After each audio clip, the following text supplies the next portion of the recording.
We recently purchased a 2025 Ioniq 5, and we are about to take a drive from Orlando to Chicago. I think there's only 22 miles on the car. Getting it topped off now with the home level 2 charger, expecting to be at 100% here in just a couple of minutes. And we're going to drive tonight, half a day, and then all day tomorrow to get to Chicago, somewhere between 11 and 1,200 miles. And we're going to track the stops and check efficiency and see how this does on the road compared to our previous trips. You can see in the garage back there, our Ioniq 6. So this is a big test drive of the Ioniq 5 to see what the efficiency is like. Today it's in the high 80s with a really high humidity. And in just a few minutes, I'm going to turn on the air conditioner inside the car to get it nice and cold while we still get some juice from the house. So we'll keep you posted. You can see by this opening shot here that we actually start our trip with 44 miles, and the car is guessing we can go 328 miles. But since it's brand new, it doesn't really know, I don't think, what it means to be driving at highway speeds. So the expectation is we're going to get a lot lower.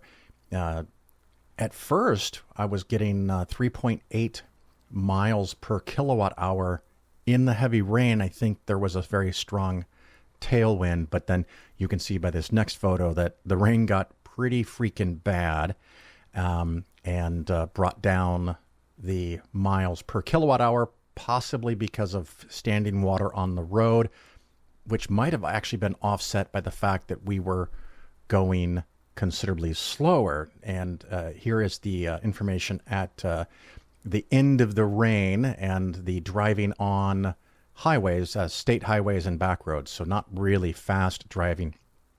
71 miles took us 100 minutes. Yeah, 60 plus 40, 100 minutes.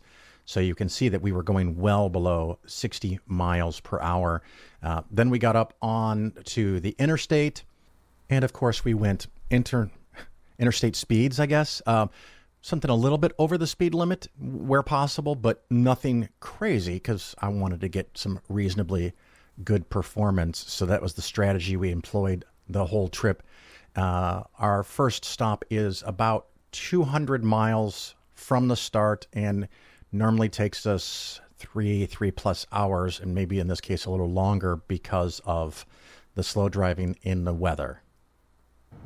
Quick little video here. Arrived at our destination in Georgia, about 200 miles of driving, average 3.2 miles per kilowatt hour. 24% of the battery left. And in the past, when I've done this trip with the Ioniq 6 and the 20-inch wheels, we had 25% left. So 10% bigger usable battery and maybe 10% less efficiency makes this almost exactly equal to the efficiency of the Ioniq 6 with the 20-inch wheels. I've stopped at an Iona station, so we're going to go see how that works. Just wanted to give a brief shot of the Iona station. It is not really connected to anything or particularly near to anything. And because this car charges so quickly, we really couldn't go somewhere to get food or services and come back to the car. So at a location like this, if you have a really fast charging car, if you want to eat, for example, do a fast food drive-through and then pull over here and charge. Here is one of the Iona chargers, and let's see, we're going to follow the instructions here. Never done this before. Select connector. Yes, I want 5B.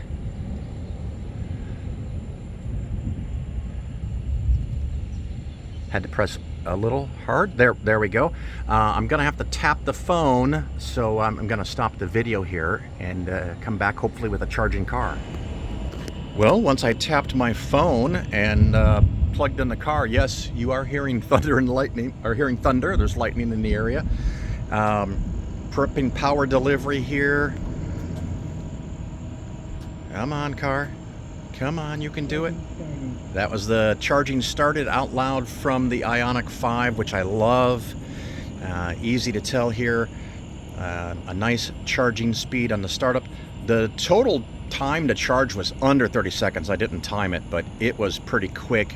Easy tap with the phone on the credit card reader thing there, and it's just ramping up the speed. You can see we're at 24%, 92 kilowatt.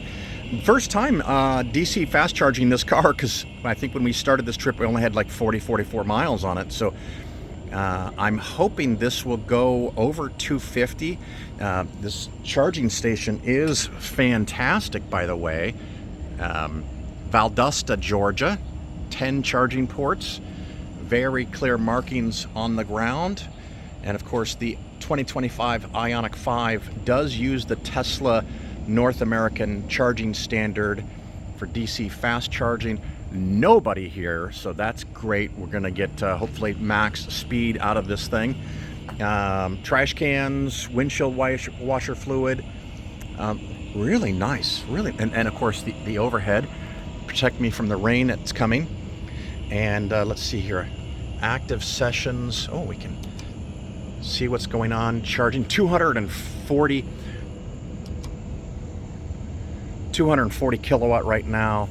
That probably will build a little bit, but can't complain about 240 kilowatt, 242. So the 10% bigger battery than the previous Ioniq 5. That one was 10 to 80% battery in 18 minutes. This one claims to be 10 to 80% in 20 minutes. I'm gonna map where our next stop is, so I'm gonna stop recording here and get in the car and out of the way of lightning in case we get any. But charging super fast, and I'm gonna go map where I'm going next.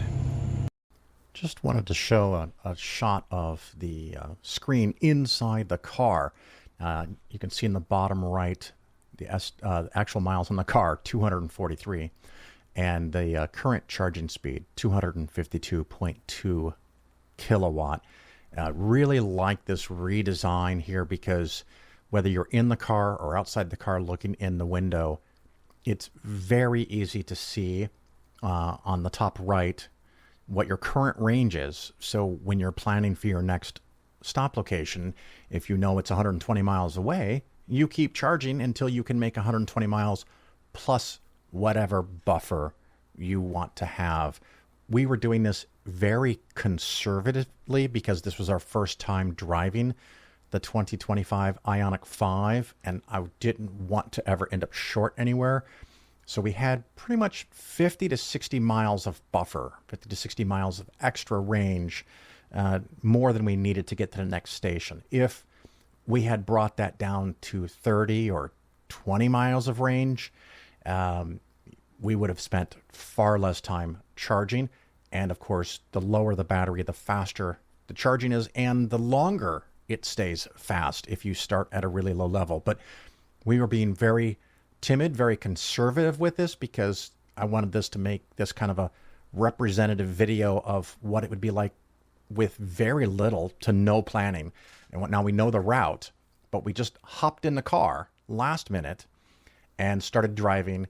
And during each charging session, I would take that time to find the next location.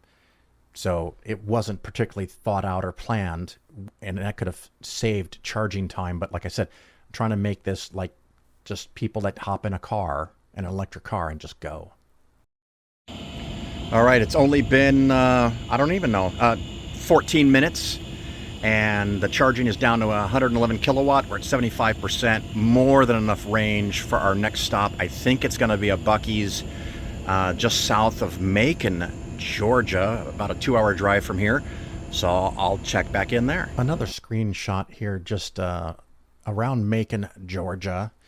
Just showing you these to give you some reference points. At the end of the video, I'm going to have all of the summary data of all the stops, how much time we spent, how many kilowatt hours we added, and all that stuff. This stop ended up being kind of weird because later I found out that our hotel has a charger, so we didn't even need to stop here. But again, we drove almost 2 hours, a little over 126 miles. So in this case, just a little bit faster than 60 miles per hour. We had, again, more rain and some congestion, some traffic, some construction.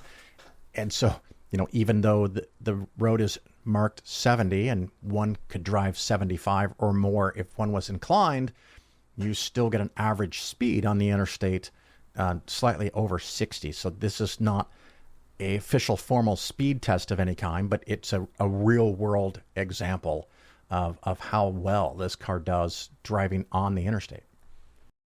Time for our second stop. We are at, well, you believe it or not, Buc-ee's, and charging started already. I think that was faster than the last one.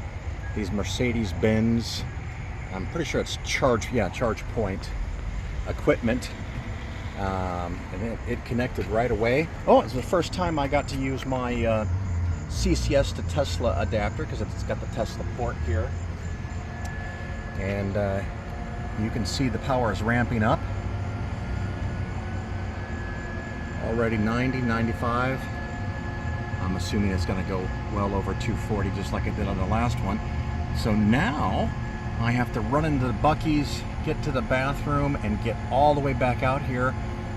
Probably going to be here 14 to 18 minutes, because tomorrow we're going to get up in the morning and drive all the way through Atlanta and charge on the north side of Atlanta, 160 miles from here. Just a quick shot here to show you how fast this car charges and for how long it charges fast. It just kept getting faster and faster and faster up until 49% state of charge. The power was 261.7 kilowatts, and we kept going, charging, like I said, more than we needed, definitely way more than we needed, but stayed there a little longer than I expected. But that's okay. Like I said, we weren't in a race. We weren't in a hurry. We were just traveling. We spent a little more time in Buc-ee's than we had planned, which always happens. And so it's a nice time to add a little bit more range to your car, just in case you happen to need it. We're now 19 minutes into the charge.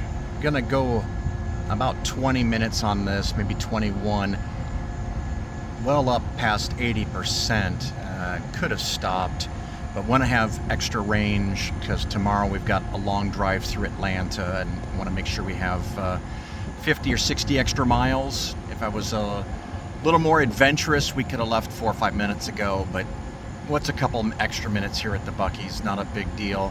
I'm gonna go check the range estimate on the car and turn this off.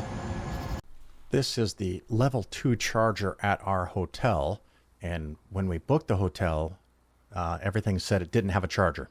Well, apparently it has these brand new chargers, which would have been really nice to know, because our previous stop we could have completely skipped or maybe charged for 5 minutes and then filled up overnight using this level 2 charger. The rate was reasonable, not like what you're going to pay at home, but cheaper than the fast charger. So here was a point where if we had known our route a little bit better, or known the hotel better, instead of spending 21 minutes at Buc-ee's, we could have spent five minutes there. And the charging time at this location, I don't count as part of the charging time for the total trip, because honestly, I just backed in, plugged in, and walked away. I'm not standing here for 10 minutes. It took actually probably 2 minutes because I've never used this charger before, but just plug it in and go to bed. All right, it's the day 2, and we've stopped at another Buc-ee's. Just 2 hours of driving, really quick. Didn't use much of the battery, only about half after 2 hours of driving. But we felt like we wanted to get out and stretch our legs a little bit. Again, 8 or 10 different ports here just for CCS. And like I said, thankfully I've got my little adapter, but there is also a Tesla supercharger here. The screen on this one was different and kind of confusing. I had to try it 2 or 3 times, but once I got it figured out, the charging started right up, and as you can see, even at 52%, it's still ramping up. over 200 kilowatts. So we're going to be here only as long as it takes me to get to the bathroom and back. So I'll give you an update. All right, I back from the Buc-ee's 13 minutes. Really only needed 5 minutes here, but it takes that long to get all the way to the front door, walk through the Buc-ee's, and get back. So 13 minutes here, and I'm going to unplug it and go to the next stop. That's 2.5 hours again. The fascinating thing about the Buc-ee's that they can be really nice, but they can be really, really busy, particularly if you're going anywhere near a holiday weekend. For charging times, it charges very fast. It's the time to go in the store and get out of the store that will make it a little longer than it has to be. For most electric cars, it's not going to matter because you're going to be there 20, 30, 40 minutes. But again, these Hyundai, Kia, Genesis cars with the 800-volt architecture charge so fast that it's the Buc-ee's in this case that's slowing me down, not the electricity. So to minimize time, if I had instead stopped at a Pilot Flying J or even an Electrify America, some EVgo, some other charge point, some other station that wasn't nuts like this was, packed with people on the inside, again, I could have saved several minutes at this charging stop. Well, you may not be surprised. We're now in Tennessee on our journey north to Chicago. Happened to find this in PlugShare. It's here at this MTE office. I don't know, Tennessee Energy, Middle Tennessee Energy, I don't know what it is. These chargers apparently are rated for 240. So I wanted to see how well they would actually work, see what kind of speed we can get. It's ramping up, and we're just south of Knoxville, and didn't want to stop in the big city, and didn't want to deal with going to the other side to charge, so just did another 2.5 hours of driving. So it looks like 2.5 hours of driving, 10 to 15 minutes of charging. Maybe you could go 3 hours and push it. Maybe you could stop in 2 hours. Lots and lots of choices. Way different than what it was compared to just a couple of years ago. We'll let this run for a few minutes and get back on the road. So bright's hard to see, but let's see. We've gotten to 81% in 18 minutes. It's a little bit slower than I was hoping for, but still working pretty good. And we're going to stop in just an hour and a half in Clarksville to get some food and top off there and decide what we're going to do next. So another charge where we could have done this in about 12 minutes, but you know what? It's all right. We've got plenty of time. This screen is showing the numbers for our drive to Clarksville, Tennessee. I'm pretty sure it's Clarksville.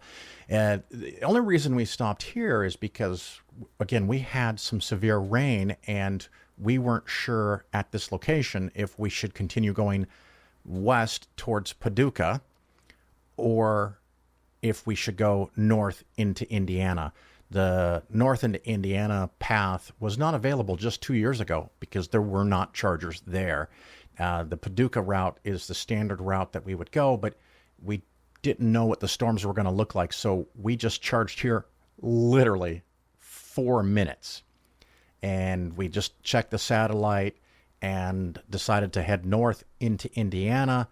Didn't really need to even charge for 4 minutes, but we figured while we were stopped trying to figure out where we're going next, why not put in a lot of energy real fast? So a comical 4-minute stop, and then we hit the road and got to drive through the countryside of southwestern Indiana. All right, making great progress here in Indiana, southern Indiana, southwest Indiana, and we found a Pilot Flying J GM EVgo powered station up to 350 kilowatts. Plugged in the car, used the EVgo app on the phone to get going, and thankfully once again we see the oh so lovely ramp up in speed here as the car gets going.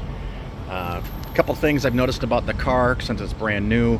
One, the wipers Man, not loving the wipers. I may have to find some replacement wipers. Also, the cruise control in the 2025 Ioniq 5 is like the cruise control in the 2023 Ioniq 6 that I have, and that's not a good thing. It's very herky-jerky. General Motors in the Chevy Bolt was much better. The seats are good. The car is so smooth and quiet on the road, so that's nice. You know, so lots of good things and a few things that you find with every car you don't like. And there's the current speed, so we're going to let this go for 10 or 12 minutes and get back on the road. This shows more stats from extreme southern Indiana around Evansville up to east central Illinois. Oakwood, I think. Oakwood is where the next Pilot Flying J is. It is, again, almost 3 hours of driving, 156 miles. So, you know, it normally would take 2.5 hours. So again, we had some traffic, but we took this path because it's shorter and dramatically more efficient. And that's why we got the 3.5 miles per kilowatt hour. And again, the charger here, we weren't here very long because we only had a little bit more than 100 miles to go on our trip. So we didn't need to get very high. So very short charge. And this is a screenshot of the miles that we had. The 2.8 there in the middle was from the charger on the first day to our hotel, which was only 28 minutes from that charge that we probably didn't even need to make. But we arrived in Oakwood, Illinois, and charged one last time. All right, one last charge, everybody. We have 112 miles to go, so it won't be long here at this charging station. This is another Pilot Flying J, and I added my car to the Auto Charge Plus, whatever the fuck they call that. So I just plugged the car in, and boom, it started doing this stuff. It still looks like it's going to take 30 seconds, but you don't have to use the app. You don't have to pull a credit card out. We are in the middle of nowhere, east central Illinois. This beautiful Pilot Flying J. Got a little restaurant if you want to eat. And like I said, 24% state of charge. And it's going to ramp up here and hopefully go to 260 kilowatt, and we'll be at 60% or so in 8 or 9 minutes. So I'm gonna come back in a few minutes, go use the restroom, and then hit the road. The last leg of our trip was 108 miles, and I can show you that here for just a second. And of course, the total drive was 1,100 miles, apparently exactly. We started with 44 miles. We ended with 1,144 miles. The total time driving in the car was 17.5 hours. The average miles per kilowatt was 3.32, which was honestly better than I was expecting, considering we did generously use the air conditioning. I was hoping 3 to 3.1, but 3.32 was our average. Our average starting state of charge was 35%, and that was because a couple of times we stopped short and charged, even though we didn't really need to yet for a couple of different reasons. On average, the ending state of charge was 69%. The total charge time was 98 minutes, which works out to 12.2 minutes per stop. Like I said, especially in Clarksville, Tennessee, that stop we didn't need to make at all. And of course, it's an extra stop, but it was only 4 minutes, so it brings down the average time. If we had more precisely figured out this path, maybe gotten the battery a little lower and charged a minute or two longer at each place, it would have been an average of maybe 14 or 15 minutes. But you can see these are not 30-minute stops. These are not 40 minutes or 50-minute stops. The total kilowatt as shown used by the car for the entire trip was 331, I'm sorry, kilowatt hours.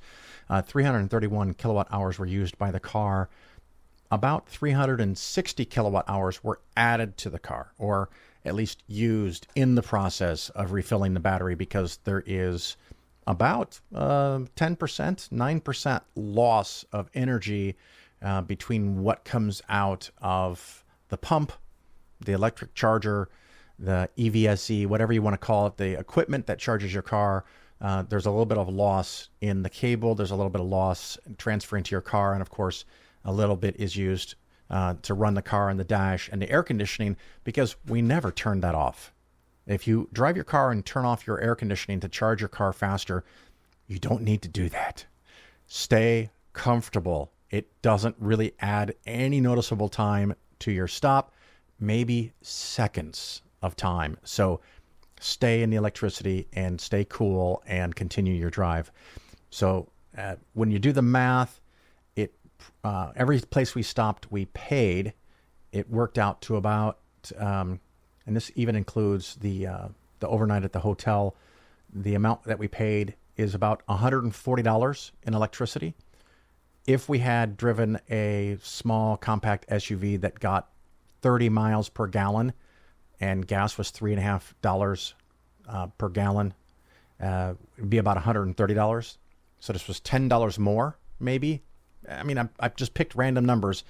So when I tell people on the interstate, it's about the same price. Now, a couple things I will note. We've done this route now over a few years. The very first time was in the Chevy Bolt EV. That was rough 3 years ago. We would drive about 90 minutes and charge 30 minutes. So the drive time was 3-1.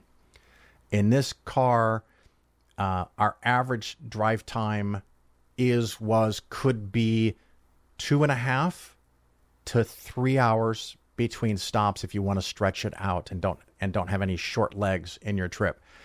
And like I said, the charging time here, the average was 12.2 minutes, but let's call it 15 minutes. So 15 minutes of charging will get you 2.5 hours or more of driving. So that's 10-1. Radical improvement.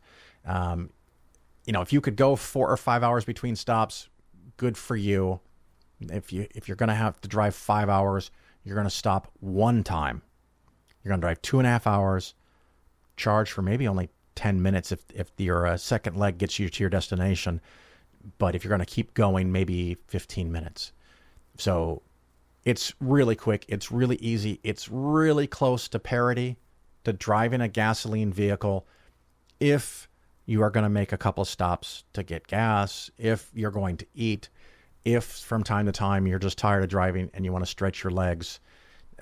This adds maybe, in this trip, maybe 20 minutes to our drive time. But if I had planned it out a little bit better, and or now I've learned a few things, like we could have completely skipped that 4-minute stop in Clarksville, no big deal. We could have charged for about 5 minutes instead of 21 minutes at Macon, because the hotel could have charged. And if we had gotten the battery lower and then not charged as high, particularly at the Buc-ee's, for example, stopped somewhere else, instead of taking a total of 98 minutes, this could have been as low as 70 minutes of charging time, which is now, in my mind, on parity to driving a gasoline car, because we've done this in a gasoline vehicle. We have a RAV4 Prime, and you still have to stop. You still have to stop, get a snack, get food, use the bathroom, change drivers, no big deal. So EVs are here. They're going to get better. They're only going to get better. And but this now is parity with driving gasoline. And if you have questions, leave comments below. You can, of course, like and follow the YouTube channel for more content. And thank you for watching.